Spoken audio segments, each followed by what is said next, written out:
Ayo, segera download Quran Tadabbur, tafsir dalam genggaman Anda.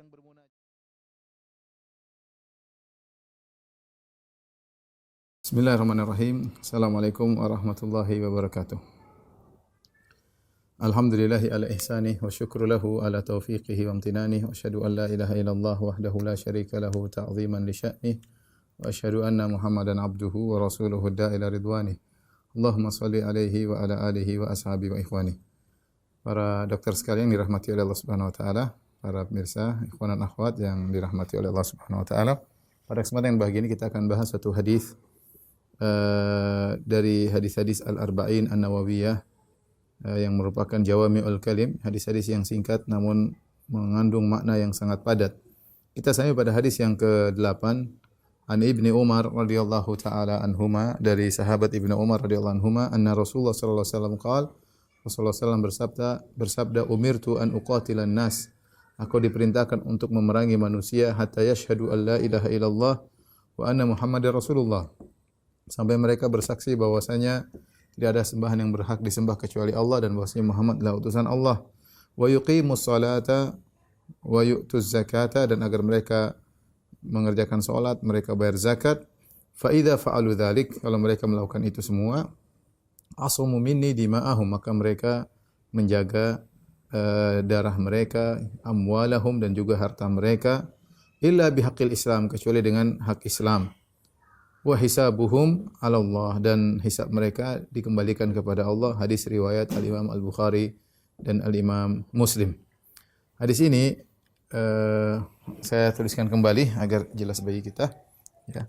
Dari Ibnu Umar radhiyallahu ta'ala anhuma, Nabi sallallahu alaihi wasallam bersabda, ya, umirtu an uqatilan nas hatta yashhadu an la ilaha illallah wa anna Muhammadan Rasulullah wa yuqimus salat wa yu'tuz zakat fa in fa'alu dhalik fa idza fa'alu dhalik asamu minni dima'ahum wa amwalahum illa bihaqqil Islam wa hisabuhum 'ala Allah. Tapi kita artikan dulu secara huruf, ya. Kata Nabi, aku diperintahkan. Aku diperintahkan. Itu yang perintah adalah Allah Subhanahu wa taala. Untuk memerangi, ya, untuk memerangi manusia. Untuk memerangi orang-orang, ya, memerangi orang-orang. Hingga mereka bersaksi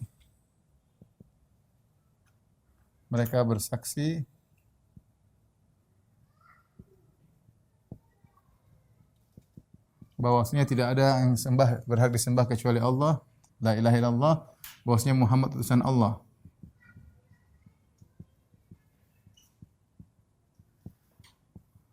Kemudian menegakkan salat,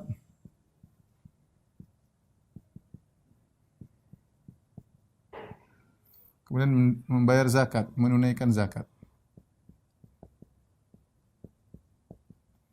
Fa idza fa'alu dzalik, kalau mereka melakukannya, jika mereka melakukannya,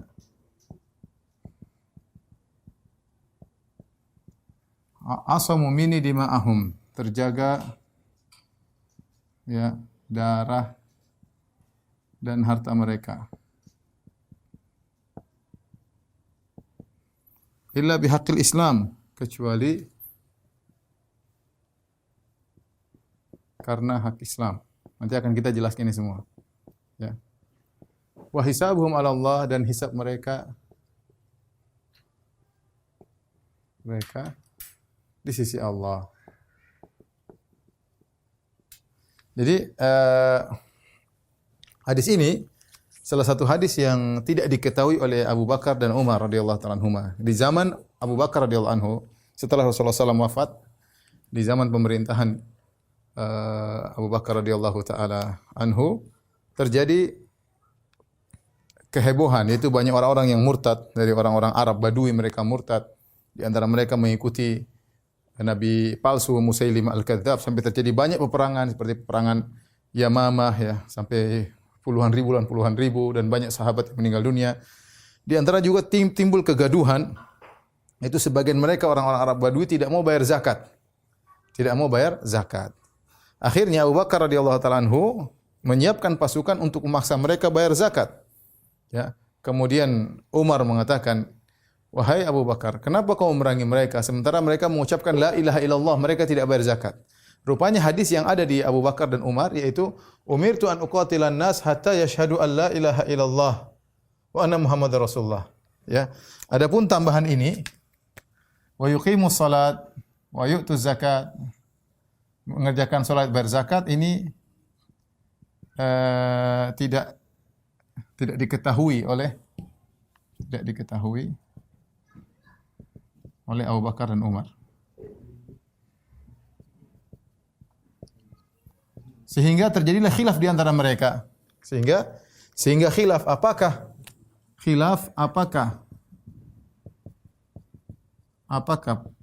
orang yang tidak bayar zakat harus diperangi? Zakat diperangi. Maka adapun Abu Bakar, Umar berpendapat tidak perlu diperangi. Kenapa? Karena mereka mengucapkan la ilaha illallah. Mereka sudah la ilaha illallah, mereka mengatakan Rasulullah SAW adalah utusan Allah. Ya. Kemudian Abu Bakar mengatakan tidak, aku akan memerangi mereka. Kenapa? Karena zakat adalah qarinatus salat. Ya. Zakat selalu Allah sebutkan dalam salat bersamaan. Wa aqimus salat wa atuz zakat. Dalam Al-Qur'an banyak sekali, ya. Selalu kalau Allah sebutkan salat, Allah sebutkan zakat. Wa in tabu wa aqamus salata wa atuz zakat. Ya. Kalau mereka taubat, mereka bayar salat dan mereka bayar zakat, selalu digandengkan. Sehingga akhirnya Abu Bakar mengkiaskan, sebagaimana kalau orang tidak salat kita perangi, maka demikian juga kalau tidak bayar zakat maka diperangi. Maka kata Abu Bakar dengan perkataan yang tegas, "Lau madauni anaqan kanu yu'addunahu ala ahdi Rasulullah sallallahu alaihi wasallam laqataltuhum." Kalau di zaman Nabi mereka membayar zakat dengan kambing, mereka kasih kambing kecil untuk bayar zakat di zaman Nabi, sekarang mereka tidak mau bayar, aku akan perangi mereka. Bahkan dalam riwayat, "Walau manauni iqalan," kalau mereka di zaman Nabi bayar zakat dengan iqal, dengan tali yang mengikat onta, sekarang mereka tidak bayar, laqataltuhum, aku akan memerangi mereka. Akhirnya diskusi antara Abu Bakar dan Umar, akhirnya Umar pun mengalah dan setuju dengan pendapat Abu Bakar, di mana Abu Bakar mengkiaskan salat zakat kepada salat. Akhirnya diperangilah mereka yang tidak mau bayar zakat sampai mereka mau bayar zakat. Kata para ulama, ternyata ada hadis yang lebih tegas, sehingga seharusnya Abu Bakar tidak perlu analogi, tidak perlu kias, yaitu hadis Ibnu Umar yang sedang kita bahas ini. Ternyata ada hadis yang lebih lengkap. Kata Nabi SAW, aku diperintahkan untuk memerangi orang-orang sampai mereka mengucapkan la ilaha illallah Muhammadur Rasulullah, sampai mereka mengerjakan salat, bayar zakat. Berarti kalau baru ucap la ilaha illallah, belum Muhammad Rasulullah, atau sudah mengucapkan la ilaha illallah Muhammadur Rasulullah tapi tidak salat, boleh diperangi. Atau sudah salat tidak bayar zakat, boleh diperangi. Dan ini nas tegas. Ada dalilnya, dan ini hadis diriwayatkan oleh Ibnu Umar radhiyallahu taala anhuma yang tidak diketahui oleh Abu Bakar dan tidak diketahui oleh ayahnya Umar bin Khattab radhiyallahu taala anhu. Oleh karenanya sebagian ulama mengatakan meskipun Abu Bakar dan Umar senior, terkadang ada ilmu yang mereka tidak ketahui. Sebagaimana perkataan sebagian orang, yujad fin nahar malam yujad fil bahar. Ada perkara-perkara yang terdapat di sungai yang tidak terdapat di lautan. Memang Ibnu Umar lebih muda, tapi bisa jadi dia meriwayatkan hadis yang didengar langsung dari Nabi SAW, yang kebetulan Abu Bakar dan Umar tidak hadir mendengar hadis tersebut. Inilah kisah tentang hadis ini, yaitu Abu Bakar berdalil dengan hadis ini, ya, untuk memerangi orang-orang yang tidak bayar zakat di zaman beliau radhiyallahu taala anhu. Taib. Yang berikutnya, inti daripada hadis ini yaitu orang yang sudah mengucapkan la ilaha illallah maka terjaga hartanya dan darahnya, ya. Tentunya dia harus mengerjakan salat dan juga harus membayar zakat. Kalau orang sudah melakukan ini, mengucapkan la ilaha illallah, mengakui Rasulullah, menegakkan salat, membayar zakat, maka tidak boleh diperangi, terjaga harta dan darah mereka. Ya. Makanya kata Nabi, asamu minni dima'ahum wa amwalahum. Mereka menjaga darah mereka dan harta mereka. Illa bihaqil Islam. Kecuali mereka melanggar. Apa hak Islam yang membuat hak Islam yang bisa menghalalkan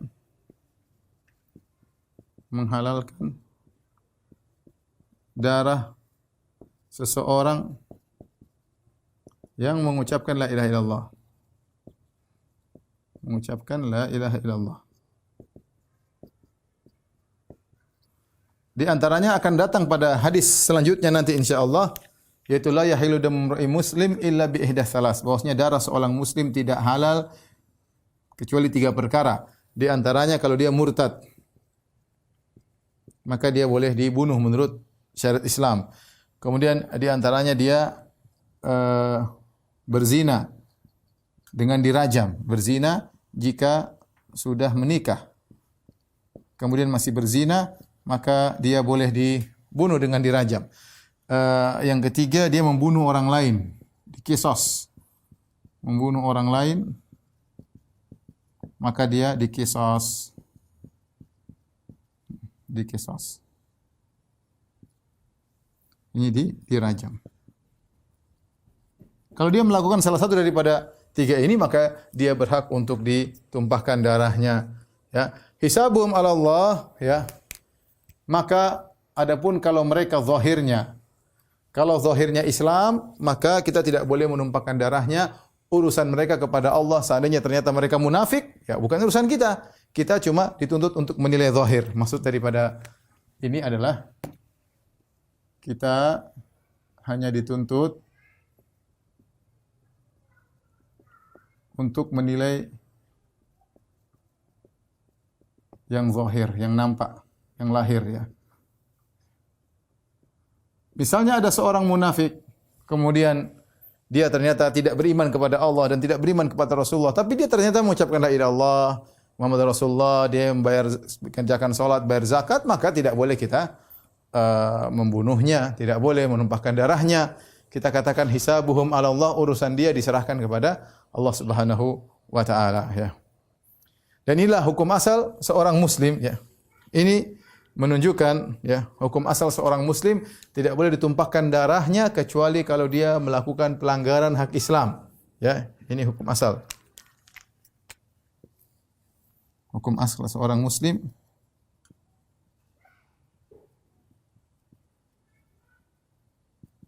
tidak boleh dibunuh. Apapun yang terjadi, ya. Kecuali dengan hak Islam. Oleh karenanya Nabi SAW pernah murka kepada Usama ibn Zaid radhiyallahu ta'ala. Jadi Usama bin Zaid dalam satu peperangan, terjadi perperangan antara kaum musyrikin dengan kaum muslimin. Kemudian tiba-tiba ada seorang musyrik yang sangat hebat dalam berperang. Dia membunuh banyak orang. Bunuh. Akhirnya dikejar oleh Usama dan seorang Ansari dari kaum Ansar mengejar orang tersebut. Ketika orang tersebut dalam kondisi terdesak dan akan dibunuh oleh sahabat, maka dia berkata la ilaha illallah. Dia mengucapkan la ilaha illallah. Akhirnya yang Ansari enggak jadi membunuh dia karena ini orang sudah masuk Islam, mengucapkan la ilaha illallah. Zahirnya dia mengucapkan la ilaha illallah. Adapun Usama, dia lanjutkan, dia bunuh orang tersebut. Terbunuhlah orang tersebut oleh Usama radhiyallahu anhu, padahal Usama adalah hibbi Rasulillah, yaitu orang yang sangat dicintai oleh Rasulullah SAW. Dia sangat dicintai oleh Nabi SAW. Bapaknya Zaid bin Harithah juga dicintai oleh Nabi SAW, bahkan pernah menjadi anak angkat Nabi SAW. Jadi Usama bin Zaid adalah hibbi Rasulillah, artinya kekasihnya Rasulullah SAW. Dia dicintai oleh Nabi. Nabi ketika hajian, Nabi memboncengnya di atas onta Nabi SAW, betapa dekat Nabi dengan Usama. Tetapi ketika dia melakukan kesalahan, dia membunuh seorang yang sudah mengucapkan la ilaha illallah. Setelah perang selesai, sampailah kabar kepada Nabi SAW. Maka Nabi panggil Usama. Nabi marah, Nabi berkata, aqataltahu ba'da an qala la ilaha illallah. Apakah kau membunuhnya setelah dia mengucapkan la ilaha illallah?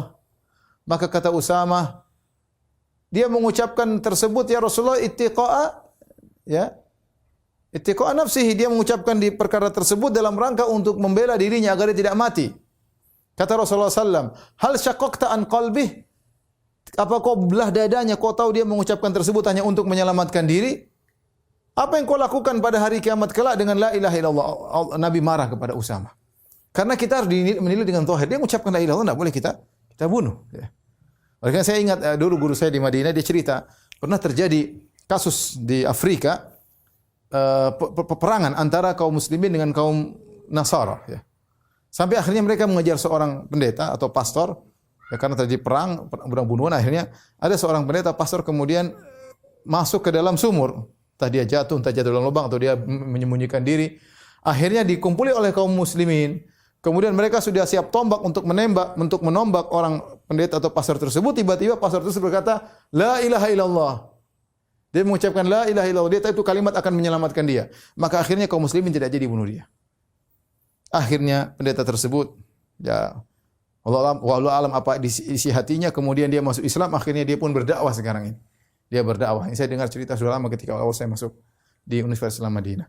Artinya apa? Mereka tahu bahwasanya la ilaha illallah agung di kalimat kaum muslimin. Adapun urusan hati mereka, mereka ucap karena munafik atau karena apa, itu urusan lain. Tidak boleh ditumpahkan darahnya kecuali kalau dia melakukan pelanggaran ini, murtad misalnya. Dia zindik, dia mencaci maki apa? Al-Qur'an, kemudian dia menghina, ya baru dia berarti murtad, atau dia pindah agama berarti murtad. Atau dia berzina sementara dia sudah menikah, maka bisa dirajam, atau dia membunuh orang lain maka dia dikisos. Adapun dia tidak melakukan ini maka tidak boleh dibunuh karena dia mengucapkan la ilaha illallah. Ya. Oleh karena seorang tidak boleh bermudah-mudahan menghalalkan darah kaum muslimin, ya, bahwasanya membunuh orang yang tidak berhak untuk dibunuh maka hukumnya haram. Baik, di sini Abu Bakar radhiyallahu anhu memerangi orang-orang yang tidak bayar zakat, ya. Dia mengucapkan la ilaha illallah tetapi kemudian hari ternyata dia tidak mau bayar zakat. Diperangi, dan perang, ya, diperangi karena mereka tidak mau membayar zakat, dan itu hukum yang benar, ya, karena zakat adalah salah satu dari rukun Islam. Kalau ada kaum muslimin suatu negeri kompak tidak mau bayar zakat, maka bisa diperangi, ya, maka bisa diperangi menurut syariat Islam. Artinya kalau satu negara Islam kemudian ada suatu kampung atau satu kota kompak semuanya tidak mau bayar zakat, maka kepala negara berhak untuk memerangi mereka agar mereka mau bayar zakat dan tunduk kepada aturan Islam. Hadirin dan hadirat yang dirahmati Allah Subhanahu wa taala. Hadis ini sering disalahpahami, ya. Dijadikan hadis ini, ya. Kata Nabi, umirtu an uqatilan nas, aku diperintahkan memerangi manusia, memerangi orang-orang. Ya. Sering dijadikan bahan oleh orang-orang yang non muslim atau ateis, mengatakan Islam adalah agama yang sangar, ya, kata mereka, ya, syubhat. Kata mereka hadis ini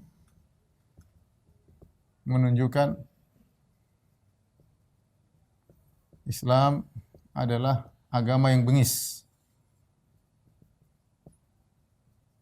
yang memaksa.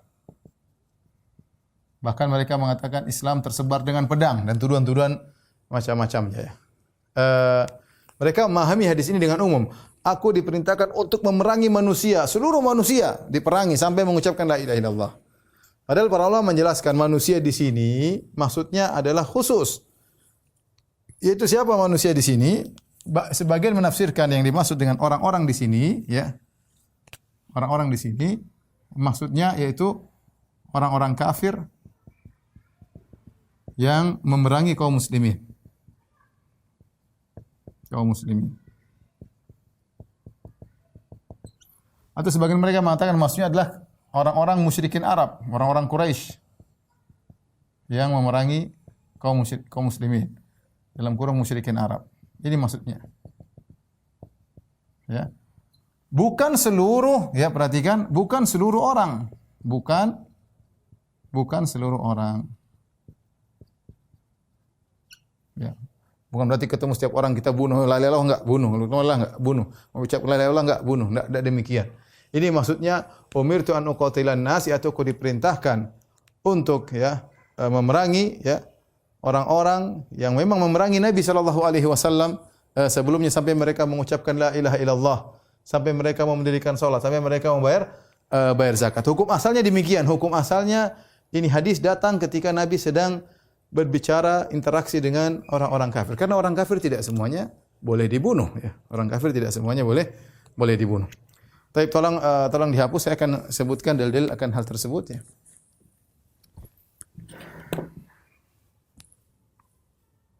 Jadi sebagian orang-orang salah paham tentang hadis ini. Demikian juga misalnya ISIS ya, seperti itu mereka berdalil dengan hadis ini bahwasanya kita harus bunuh sana sini sampai orang semua masuk Islam. Kalau enggak mau masuk Islam dibunuh, enggak mau Islam dibunuh. Mereka salah paham tentang hadis ini. Kita ingin menjelaskan bahwasanya Islam tidak demikian ya. Saya sebutkan dalil-dalil bahwasanya Islam tidak demikian sebagaimana berikut ini ya.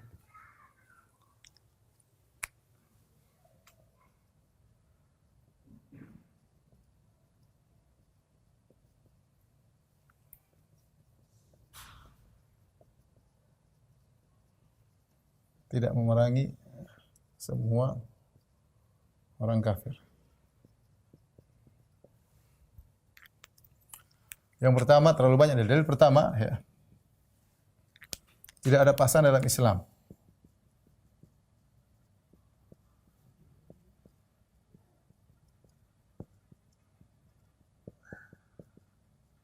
Kata Nabi SAW, kata Allah Subhanahu Wa Taala, la ikraha fid din. Ya, tidak ada paksaan dalam Islam. Di antara sebab nuzul ayat ini, ketika Rasulullah SAW mengusir Bani Nadir. Ya, Bani Nadir mereka, jadi Rasulullah ketika datang ke kota Madinah. Di kota Madinah kan ada orang Yahudi, ada orang musyrikin diwakili oleh Abdullah bin Ubay bin Salul sebelum dia masuk Islam jadi orang munafik, dia sekelompok musyrikin. Itu siapa? Suku Aus, suku Khazraj yang belum masuk Islam. Kemudian ada orang-orang Yahudi. Ya, saya gambarkan ketika Nabi masuk Madinah. Nabi SAW masuk Madinah. Di Madinah ada beberapa komunitas.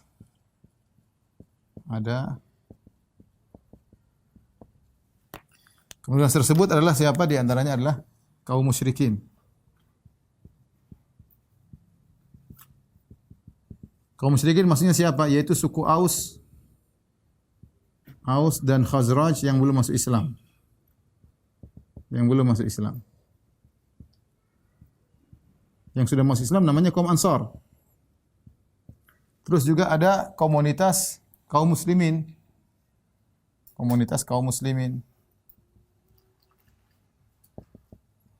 Siapa mereka? Yaitu Al-Ansar.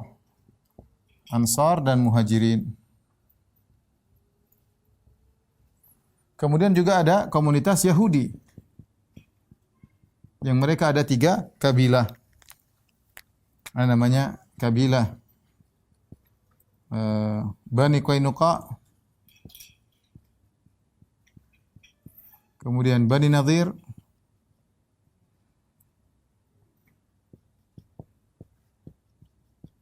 Kemudian Bani Quraidah.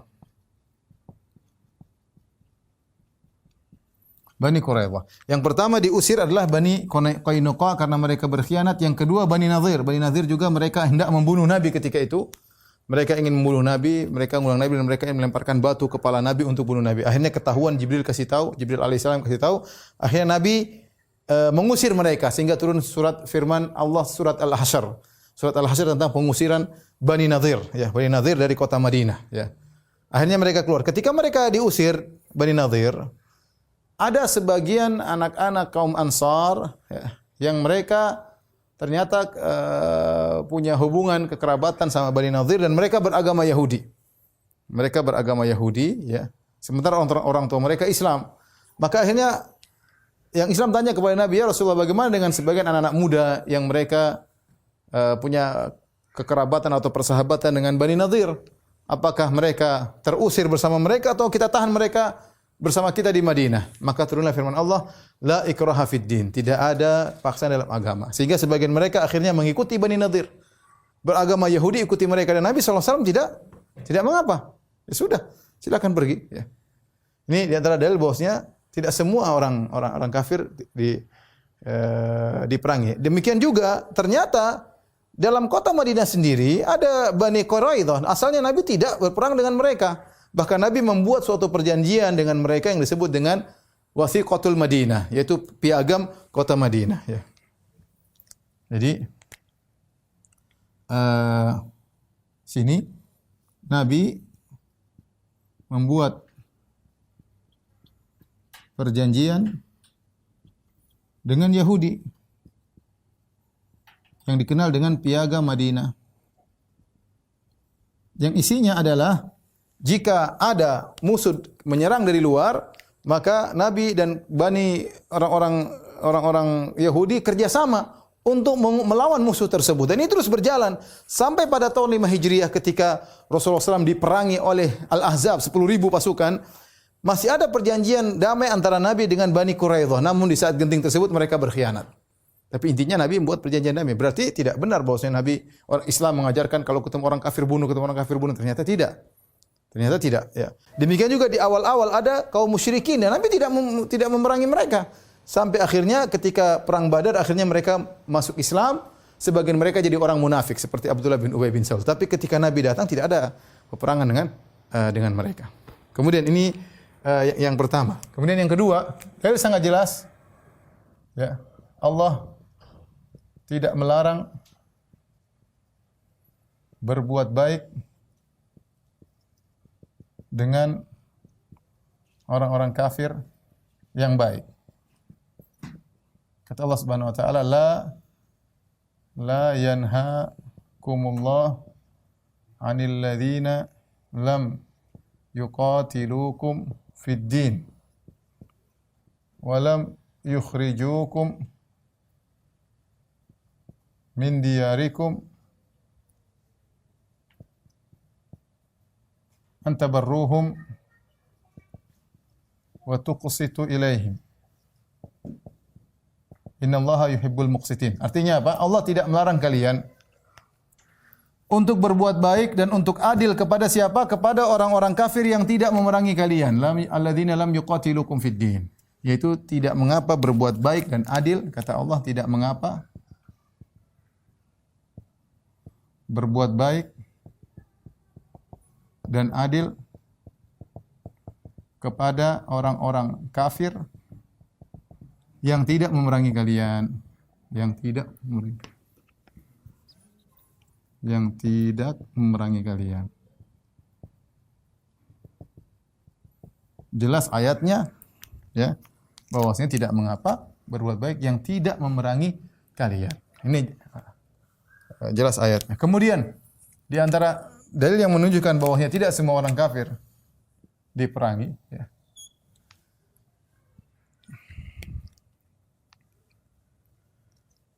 Yaitu ayat-ayat yang datang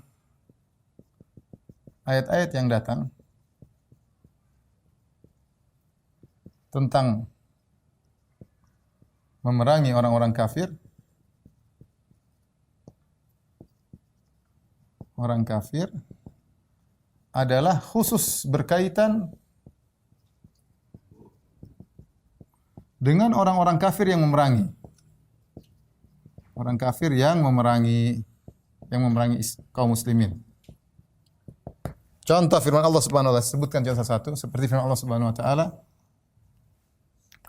wa qatilu fi sabilillah, wa qatilu fi sabilillahi alladhina yuqatilunakum wa la ta'tadu innallaha la yuhibbul mu'tadin. Kata Allah, wa qatilu, perangilah. Wa qatilu fi sabilillah, berperang di jalan Allah. Siapa? Alladzina yuqatilunakum. Perangilah, berjihadlah. Ya, bahasa kalau kita terjemahkan bahasa Indonesia, berjihadlah memerangi orang-orang yang memerangi kalian. Jelas ayatnya. Berjihadlah memerangi orang-orang yang memerangi kalian. Ya, sebelumnya ketika kaum muslimin disiksa di Mekah, kemudian mereka terusir, Allah mengatakan udzina lil ladzina yuqatalu. yuqataluna. Ya. Kata Allah Subhanahu wa ta'ala, "Udzina alladziina yuqataluna bi annahum dzulimu." Ya. Sebelumnya Allah juga berfirman, sebelum ayat ini Allah berfirman, "Udzina lilladzina yuqataluna bi annahum dzulimu. Wa inna Allah ala nasrihim laqadir. Wa inna Allah ala nasrihim laqadir. Alladzina ukhriju min diyarihim."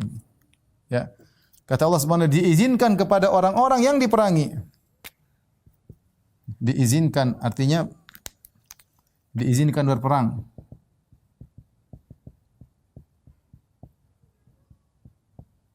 Bagi orang-orang yang diperangi, yaitu kaum muslimin yang mereka diperangi dan diusir dari kota Mekah menuju kota Madinah. Ya, yuqatalun, perhatikan. Jadi Allah tidak mengatakan bunuh-bunuh begitu saja, tidak. Tapi semua yang disuruh perang oleh Allah Subhanahu Wa Taala orang yang memerangi orang-orang yang berperang. Ya. Contoh lagi firman Allah Subhanahu Wa Taala, wa qatilul musyrikina kaffah kama yuqatilunakum kaffah. Wa qatilul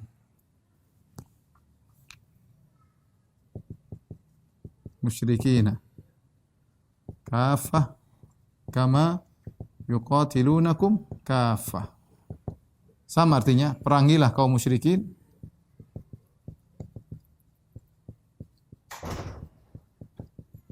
sebagaimana mereka memerangimu. Seluruhnya, kaum musyrikin seluruhnya sebagaimana mereka memerangi kalian seluruhnya.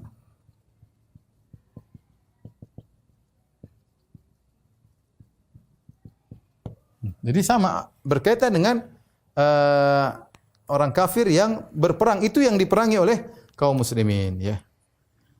Ya, seperti juga dalam surat At-Taubah, Allah Subhanahu wa taala berfirman, saya bacakan ayat 12, ya. Ayat 12 atau surat At-Taubah secara umum berkaitan dengan orang-orang musyrikin yang melakukan pelanggaran, ya. Awal surat At-Taubah, ya, awal surat At-Taubah, yaitu berkaitan dengan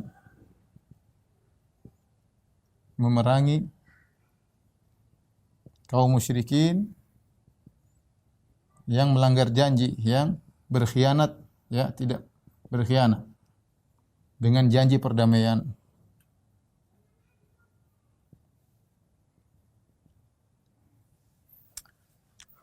Kemudian ini dalil bahwasanya tidak semua orang kafir diperangi.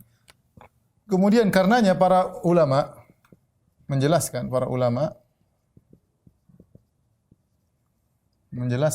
macam-macam non muslim atau kafir. Ada beberapa macam model kafir. Yang pertama disebut dengan kafir muahad.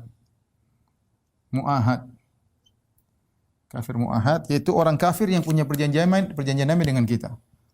Orang kafir yang punya perjanjian damai dengan kita. Dan ini kalau kita baca sirah, banyak sekali Rasulullah SAW bikin perjanjian damai. Di antaranya perjanjian damai yang ma'ruf, perjanjian Hudaybiyah dengan orang musyrikin Quraisy yang sebelumnya memerangi Nabi SAW, mengusir Nabi dari kota Makkah. Kemudian Nabi bikin perjanjian damai dengan mereka, tapi mereka melanggar. Tapi ada perjanjian damai. Ya. Kemudian juga ketika Nabi SAW berperang dengan orang Quraisy dalam perang Uhud, Nabi ketemu dengan sebagian kaum musyrikin yang Nabi punya perjanjian damai dengan mereka. Jadi di kota Madinah banyak suku-suku musyrikin.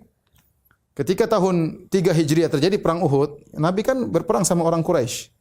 Tetapi Nabi juga punya hubungan sama orang-orang musyrikin dari kabilah-kabilah yang Nabi punya perjanjian dengan mereka. Sehingga tidak saling mengganggu di antara mereka. Di antaranya dengan seorang dari Khuza'ah, ya. Sehingga terjadi hanya perang dengan orang Quraisy. Ketika tahun 6 Hijriah terjadi perjanjian damai dengan orang Quraisy. Jadi ada perjanjian kafir muahad. Yang Nabi SAW mengatakan dalam hadisnya, kata Nabi SAW, man qatala muahadan lam yarah raihatal jannah. Kata Nabi SAW, siapa yang membunuh kafir mu'ahad yang punya perjanjian damai, maka tidak cium bau surga. Ini ancaman yang berat. Haram bagi kita untuk bunuh orang kafir yang punya perjanjian damai. Sekarang kalau kita perhatikan zaman sekarang, kita punya perjanjian damai. Kita orang Indonesia punya perjanjian damai dengan Amerika, dengan Inggris, dengan negara-negara kafir banyak, dengan Singapura, banyak ya. Kita perjanjian damai dengan Jepang, dengan Cina, dengan negara-negara rata-rata ada namanya PBB, itu perjanjian damai ya. Untuk perjanjian damai, intinya kita ada hubungan damai dengan mereka. Perjanjian damai itu apa? Berjanji untuk gencatan senjata, tidak ada peperangan ya. Orang kafir sebenarnya tidak boleh dibunuh. Namanya juga kafir musta'man. Ya. Itu orang kafir yang diberi pengamanan. Yang diberi pengamanan. Ini ceritanya bagaimana? Ceritanya negara Islam sedang berperang dengan negara kafir. Jadi peperangan di antara mereka. Kemudian ada dari orang kafir yang minta masuk ke negara Islam, minta pengamanan. Contohnya utusan misalnya delegasi. Terjadi peperangan kemudian ini sedang perang ini. Negara Islam, negara kafir. Kemudian negara kafir minta pengamanan karena ada utusan yang ingin menyampaikan pesan dari presidennya atau rajanya misalnya. Maka orang ini diamankan, kalau disetujui oleh orang Islam tidak boleh dibunuh. Ini namanya kafir musta'man, kafir yang diberi pengamanan. Tidak boleh dibunuh ya, meskipun mereka dalam kondisi peperangan. Kenapa dia minta pengamanan dan dikasih? Dan ini boleh ya. Ini diperbolehkan. Dan ini dipraktikkan oleh para sahabat ketika ada seorang Quraisy yang datang ke kota Madinah, sementara orang Quraisy sedang berperang sama orang Islam di kota Madinah. Kemudian di antara mereka minta pengamanan, maka Rasulullah kasih. Tidak boleh ya. Contohnya seperti Zainab ketika Abul As ya, suaminya datang kemudian masuk kota Madinah minta pengamanan, maka Zainab memberi pengamanan, maka yang lain tidak boleh mengganggu Abul As padahal dia musyrik. Ini dipraktikkan kafir musta'man dan banyak dalil tentang hal ini. Kemudian di antaranya namanya kafir zimmi. Kafir zimmi. Apa itu kafir zimmi? Kafir zimmi adalah orang kafir yang tinggal di wilayah Islam dengan bayar jizyah. Jizyah itu apa? Jizyah itu kata para ulama lebih rendah daripada pajak. Nilainya lebih rendah daripada pajak. Daripada zakat, lebih rendah dari pajak. Fungsinya apa? Fungsinya untuk menjaga orang tersebut. Menjaga orang tersebut, artinya dia tinggal di negara muslim, dia bayar jizyah, ya lebih ringan daripada zakat, agar darahnya terjaga dan dia bisa beraktivitas, dia bisa jual beli, tidak boleh ada yang mengambil hartanya, tidak ada masalah. Ya, sama orang muslim pun kalau punya uang disuruh bayar zakat, ya sama. Ya, ini bukan dan menunjukkan dia tunduk kepada peraturan Islam. Ini juga tidak boleh dibunuh. Bahkan dalam hadis kata Nabi SAW, ala man dzalama mu'ahadan aw intaqasahu aw kallafahu fawqa taqatihi aw akhadha min malihi bighairi tibi nafsihi fa ana hajijuhu yaumal qiyamah. Kata Nabi SAW, ketahuilah siapa yang menzalimi kafir mu'ahad, diartikan juga kafir zimmi. Siapa yang menzalimi orang kafir yang tidak berhak untuk dibunuh, baik kafir zimmi maupun kafir mu'ahad, atau merendahkannya, atau menugaskan dia, memperkerjakan di luar kemampuannya, atau mengambil hartanya tanpa dia ridhoi. Kata Nabi, fa ana hajiju yaumul qiyamah, aku akan bela dia pada hari kiamat, aku akan menjadi musuh orang yang menzalimi kafir tersebut pada hari kiamat. Ini contoh-contoh orang kafir yang tidak boleh dibunuh. Yang boleh dibunuh cuma satu. Kafir harbi. Ini yang boleh dibunuh. Ini boleh dibunuh. Ya. Apa kafir harbi? Yaitu kafir yang memerangi. Yaitu kafir yang memerangi. Ya, dia juga membunuh kaum muslimin. Kalau kita tidak bunuh dia yang bunuh kita. Orang seperti ini boleh halal darahnya, halal hartanya. Kenapa? Perang. Adapun tiga ini tidak boleh. Jadi tidak semua kemudian orang kafir boleh dibunuh ya. Tidak. Ini kemudian dalil berikutnya Praktek Nabi sallallahu alaihi wasallam.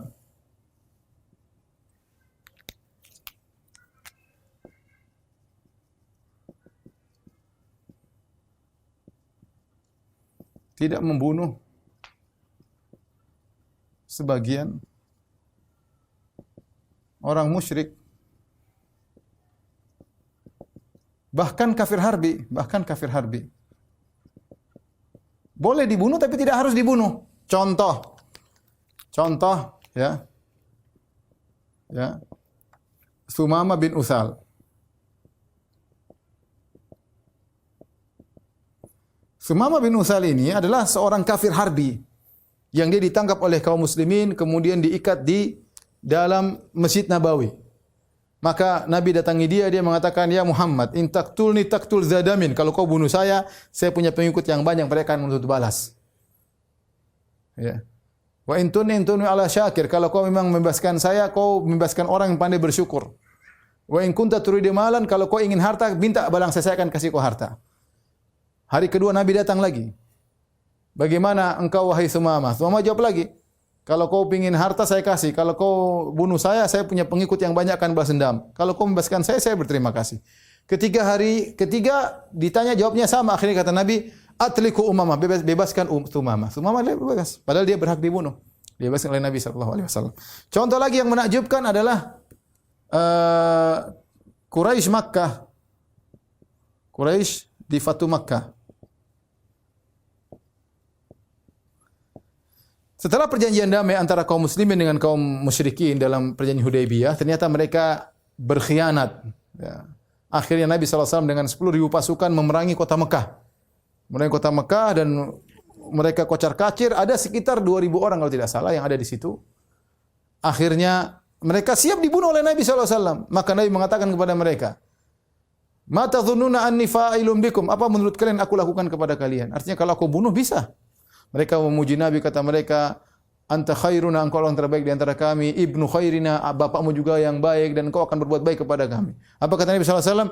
"Idhabu fa antumut tulaqa." Pergilah kalian bebas. Mereka masih musyrik. Padahal kalau dibunuh, boleh Nabi bunuh mereka. Nabi bebaskan. Ya. Makanya kata Allah Subhanahu wa taala, "Fa idza laqital ladzina kafaru فإذا لقيتم الذين كفروا فضرب الرقاب حتى إذا أثخنتموهم فشدوا الوثاق فإما مَنًّا بَعْدٌ وإما فداء حتى تضع الحرب أوزارها." Dalam surat Muhammad juga kata Allah Subhanahu wa taala, kalau kalian dalam peperangan, bunuh mereka, kata Allah Subhanahu wa taala. Kalau ternyata mereka kalah, kalian tangkap, maka boleh dibunuh karena kafir harbi, boleh kalian bebaskan tanpa apa-apa, boleh kalian menerima tebusan. Sebagaimana dipraktikkan oleh Nabi dalam perang Badar, Nabi tidak membunuh, Nabi terima tebusan. Jadi intinya, ya, ini semua dalil bahwasanya tidak semua orang-orang kafir harus diperangi. Sehingga, ya, sebagai bukti ketika Nabi SAW, saya tambahkan lagi, peperangan yang terjadi di zaman Nabi, jihad-jihad yang terjadi di zaman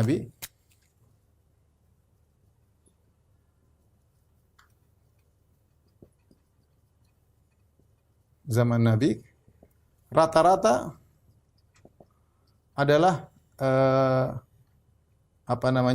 pembalasan dari Nabi, pembalasan. Bukan Nabi yang mulai, dari kaum muslimin. Rata-rata demikian. Coba kita contohkan. Perang Badar kenapa ya? Perang Badar karena orang-orang musyrikin yang pertama kali membunuh para sahabat di Mekah, diusir, hartanya diambil, terjadi perang Badar. Perang Uhud, mereka yang datang serang. Perang Khandaq, mereka yang datang serang. Kemudian Nabi, ini rata-rata Nabi membalas, ya. Kemudian Nabi kenapa mengirim syariah? Karena sebagian mereka ingin menyerang. Kalau kita baca sejarah sangat jelas. Berkumpullah sekelompok orang, kemudian kabilah-kabilah ingin menyerang Nabi, maka Nabi mendahului menyerang. Karena mereka sudah berencana buruk. Kemudian sampai di Tabuk juga, kenapa? Karena mereka membunuh sebagian utusan kaum muslimin, maka Nabi balik menyerang. Rata-rata demikian. Sementara yang tidak memulai peperangan, tidak ada peperangan dengan Nabi sallallahu alaihi wasallam. Contoh, ya, kaum Yahudi di awal, Bani Qainuqa, Nabi biarkan sampai mereka berkhianat baru Nabi usir. Bani Nadir, mereka berkhianat baru Nabi usir. Bani Quraidah ingin memerangi ini baru Nabi perangi. Contoh lagi misalnya orang-orang Nasara di Habasyah yang dipimpin oleh Najasyi, ya. Nabi tidak pernah menyuruh sahabat untuk memerangi kaum Nasara yang ada di Habasyah, ya. Karena Nabi pernah punya hutang budi sama mereka. Ya. Nabi pernah punya utang budi sama mereka. Ya. Maka ini semua menjelaskan, sebagian ulama menafsirkan tadi hadis yang sedang kita bahas. Umirtu an uqatilan nas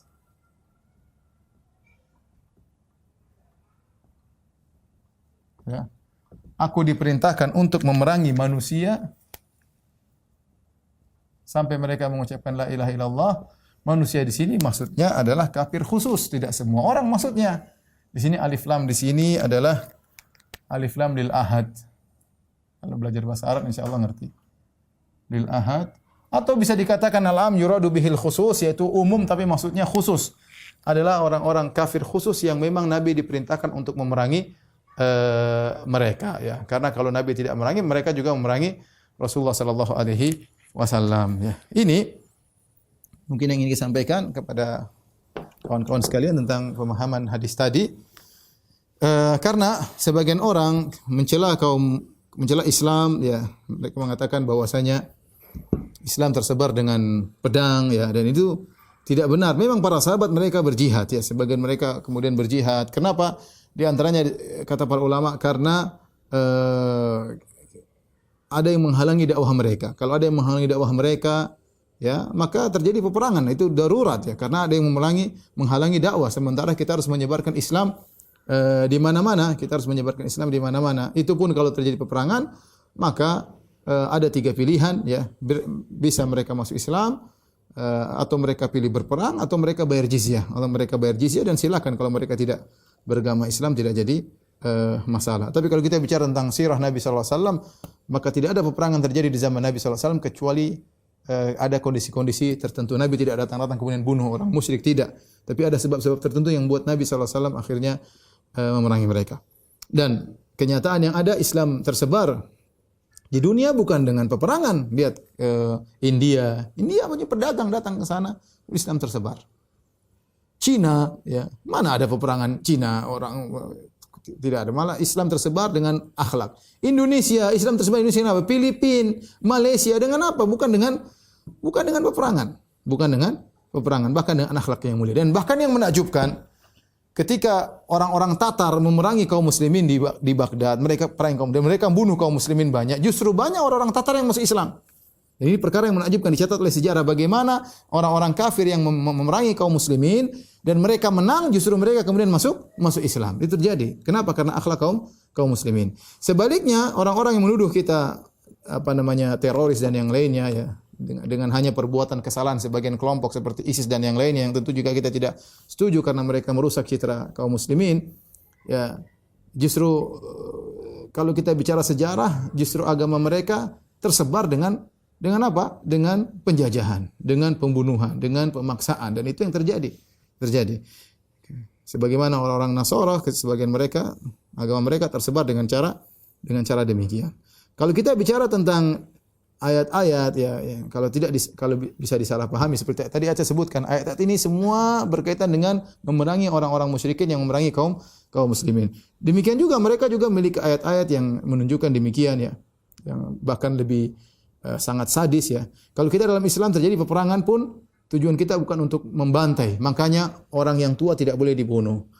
Ahli ibadah tidak boleh dibunuh. Perempuan tidak boleh dibunuh. Anak kecil tidak boleh dibunuh. Tidak boleh melakukan kerusakan di alam ketika terjadi peperangan. Ini adab-adab dalam Islam. Sampai ada buku khusus tentang akhlak Islam dalam peperangan. Ada risalah khusus saya punya ada tentang akhlak Islam dalam peperangan. Menunjukkan bagaimana Islam punya adab ketika dalam peperangan. Saya bacakan seperti sebagian nas atau teks ayat dalam buku mereka, seperti dalam Samuel 1 ayat 15, ya. Ya. Samuel berkata kepada Saul, ya, kalau kita mau bilang tuduh-tuduhan gara-gara ayat yang disalahpahami, ayat mereka juga bisa menunjukkan akan hal tersebut. Contoh kata Samuel kepada Saul, "Aku telah diutus oleh Tuhan untuk mengurapi engkau menjadi raja atas Israel umatnya. Oleh sebab itu dengarkanlah bunyi firman Tuhan. Beginilah firman Tuhan semesta alam. Aku akan membalas apa yang dilakukan oleh orang Amalek kepada orang Israel, karena orang Amalek menghalang-halangi mereka ketika orang Israel pergi dari Mesir. Jadi pergilah sekarang, kalahkan orang Amalek, tumpaslah segala yang ada padanya dan janganlah ada belas kasihan kepadanya. Bunuhlah semuanya, laki-laki maupun perempuan, kanak-kanak maupun anak-anak yang menyusui, lembu maupun domba, unta maupun keledai. Bayangkan ini dalam buku mereka. Dalam Samuel 1 ya. Jadi kita tidak ada seperti ini ya. Jadi maksud saya siapa yang lebih pantas untuk dituduh sebagai agama yang sadis, yang membunuh? Saya rasa kenyataan menunjukkan Islam tidak demikian. Islam tersebar dengan rahmatan lil alamin, dengan akhlak dan yang lainnya. Adapun kasuistik seperti yang saya sebutkan tadi, Rasulullah SAW berperang karena mereka yang mendahului menyerang kaum muslimin, dan Islam tersebar dengan rahmat. Wallahu alam bisawab. Ini saja yang saya sampaikan, kurang lebihnya saya mohon maaf. Subhanakallah bihamdik asyhadu an la ilaha illa anta astaghfiruka wa atubu ilaik. Assalamualaikum warahmatullahi wabarakatuh.